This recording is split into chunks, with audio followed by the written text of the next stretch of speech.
Akaakaa keenya yooma booditti ilaalle hin jirani mitire akeessisa booditti deddeebi'aa deemne hin jirani dhumaa jiru isinis akkuma kana jechuudha rabbiin quraana akkas jedha isinis akkuma kana isinis kanas dhuftaniif waan isin hojjettan ilaaluudhaaf isin fidee rabbi fayanzura kayfa ta'maluun ilaaluudhaaf maal jettu isin amiin rasuula jala deemtu moo deemtan jechuudhaafitu rabbiin nu fide kanaaf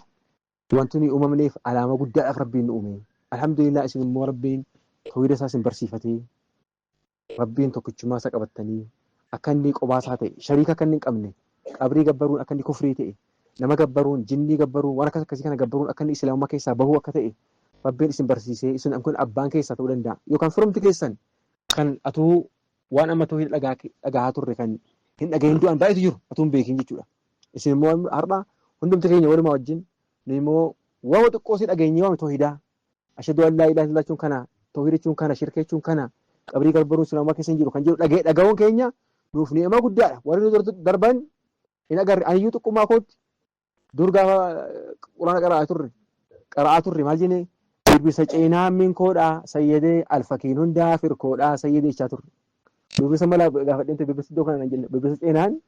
birbisa ceenaa minkoodhaa alfakiin hundaaf firkoodhaa kan jechuun kufrii jechuudha islaamummaa keessa bahuudhaan alfakiin hundaa firkoodha jechaa turre gaafa Zuma gaafa qara'aa turre masjidatti dur xinnumaatu jechuudha waggaa 30 ol dura jechuudha. Amma immoo alhamdulillah tawhiidii kun baramee tokkichummaan rabbii kun baramee rabbiin ulamaa biyya kana nuu fidee Sheekh Abdul Qaadir faa Sheekh Hasan Warra Turan faa Sheekh Muhammad Siraaj faa ulamootii gurguddaan tawhiidaa jedhanii waan guddaa akkasii dabarsan jechuudha ulamootii. Rabbiinis quraana keessatti daawaan nabiyyootaa nutti himame waa'ee Nuh alayhi salaam Ibraahiim nabiyullah Ibraahiimis kadhalika Saalih nabiyyooti kun akka jiraniin wanti isaan nu barsiisaa turan tawhiida ture inna ibraahiima kaana ummatan qaanitan lillaahi haniifan walam yakun min almushrikiin jedha rabbiin ibraahiim alayhi salaam tawhiida akka inni barsiisaa ture warri ibraahiim itti argame sun aduufaa gabbaraa turan waa miiqa gabbaraa turan ibraahiim dhufee rabbiin tokkicha gabbaraa jedheen isa dura immoo nuuh alayhi salaam waggaa 950 walaqad arsalnaa nuuhan ilaa qawmihi falabisa fihim alfa sanatin illaa 50 aaman fa'akhadhahum الطوفان وهم ظالمون waggaa 150 hir'u waggaa 950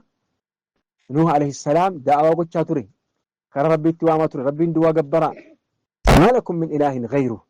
rabbiin malee akka waa kan biraan gabbarre jedhee barsiisaa ture Nuh alayhi salaam nabiyyii jalqabaa yookaan rasuula jalqabaa kan ta'e Nuh rabbiin kana uummata keenya barsiisi jedhee warri waliyyii gabbaraa turanii qabrii adda addaa gabbaraa turan achii jalqabee qabrii gabbaruu sana keessa jechuudha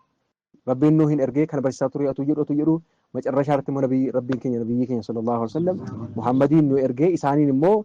nabiyyootis dura turan illee wama arsalnaa min qablika min rasuulin illaa nuuhi ilayhi annahu laa ilaaha illaa ana fa'buduun nabiyyootis dura turan hundumti isaanii waa'ee tawhiidaa barsiisaa turan jedheen nabiyyootii akka jiraniin amma dhufanii nabiyyi keenya gaanii sallallahu alaihi wasallam rabbiin gabbaruu tokkichumaa rabbii gabbaruu waa kan biraa gabbaruu hin jiru muka ta'u jinniyaa ta'u nama ta'u xonqaayaa ta'u nama siirii hojjetu ta'u waan fedha ta'u jara kanarraa nabiyyootii da'awaan isaanii kana ture jechuudha akkasitti nabiyyiin keenya gara akhiraa deemanii quraana kana rabbiin itti buusee quraani kun immoo keessa jira tawhiidii tawhiidul rububiyyaa tawhiidul uluhiyyaa tawhiidul asmaa'i was sifaat tokkichummaa rabbii kan ibsu rabbiin quraana keessatti wayyamsaska Allahu bidurrin falaa kaashifa lahu illaa hu musiibaa wayii si argate shakkini wayii si argate falaa kaashifa lahu illaa hu jedhu wanti sana sirraa kashafu sirraa yani haajaa kee si baasu rabbiin malee hin jiru jedhu ويمسسك الله بضر فلا كاشف له إلا هو يسمى ربي ملينجر ويمسسك بضر ويمسسك الله بضر الآن ركني ويوسي أرقتي يو خيرين موسي أرقتي فلا ويمسسك الله بخير فلا راد لفضله وعن ربي سيفين إمو كان سر ديبس وكنجر جد ما يفتح الله للناس من رحمة فلا ممسك لها وما يمسك فلا مرسل له من بعده وهو العزيز الحكيم جد وعن رحمة ربنا متكوبني رحمة سنة من مرة ديبس نجر أبا ربي نمو الراد أوت إمو نبينا ما بننجد أمرين هندمتو وإن من شيء إلا عندنا خزائنه جد قل فين وانت هندمتو نركج إلى ربي كناف نبيوتي دعوة سان برسيسات تورن دعوة وايته هي دوان كان نتلو فيشو نبيوتي نبي كان دوران صلى الله عليه وسلم كان دوران دربن نبي كان يمو صلى الله عليه وسلم شريعة ددا صلاتك تسجن زكاة صوم حجي أكملتك صوم دندين أكملت حجي كي يبقى مدندا مالتو بلسة مالتو تا أحكام كتجرينيا hunduma ilaalchisee akkaataatti bittaa gurgurtaanis ta'ee akkaataatti fuudhan akkaataatti gadhiisan dubartiilee gadhiisan hundumtuu diiniin islaamaa guutuu ta'e inuu dhufe jechuudha. Jalqabisaa maal ta'uu qaba ree? Jalqabisaa tawhiida ta'uu qaba. Yoo tawhiida irratti hundeensaa inni irratti biqilu kun salaatii kun salaatii isa miti salaatii wanti inni irraa qeebalamuu danda'u sababaa aslii qaba. Aslii isaa tawhiida. Tawhiida yoo ta'u baate salaatii keenya illee hin qeebalamu. Namni tawhiida hin qabne salaata isaa rabbiin irraa hin qeebalu. Maaliif iyyaaka na'budu wa iyyaaka nasta'iin jechaa jirra. Tawhiidni keenya yoo qulqulluu ta'uu baate rabbiin malee hin gabbarru samaa'ii kan uume rabbi ardii kan uume rabbi kun hundumtuu mushrikootii beeku turan kana. Rabbiin quraana keessatti isaanii masakkareera. Mushrikootii eenyu samaa'ii kan uume rabbi kan lafa uume rabbi. Asumaan dhaqanii immoo nazrii godhu jinnii fa'iif qabriidhaaf mukaaf rabbiin isaan kan quraana keessatti wayar kun mushrikoota akka isaan ta'an maal isin aqleen qabdanii rabbitu samaa'ii uumetu jettanii rabbi bokkaa samaa'ii san nuu roobse ardii kana keessaa waan nuyi nyaannu waan lakkoofsan qabne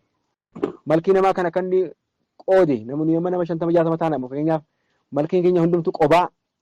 zariin keenya akkuma kana manni keenya kan adda rabbiin nu godhe kun tokkichummaa isaa agarsiisuudhaaf akkamitti kanatti fa'annaa tu'fakuun fa'annaa tusrafuun jedha quraana keessatti qulli manil ardoo man fiihaa in kuntum ta'lamuun sayaquluuna lillah ardiin kun kan eenyuti yoo jettanii gaafattan warra isaan warra mushrikootaa kan rabbiiti isiniin jedhu qul afalaa tadhakkaruun maal sammuu keessanii yaaddanii akkamitti nama akka bira gabbartu ture egaa rabbiin samaa'ii uume egaa ardii uume akkamitti mukatti rarraatu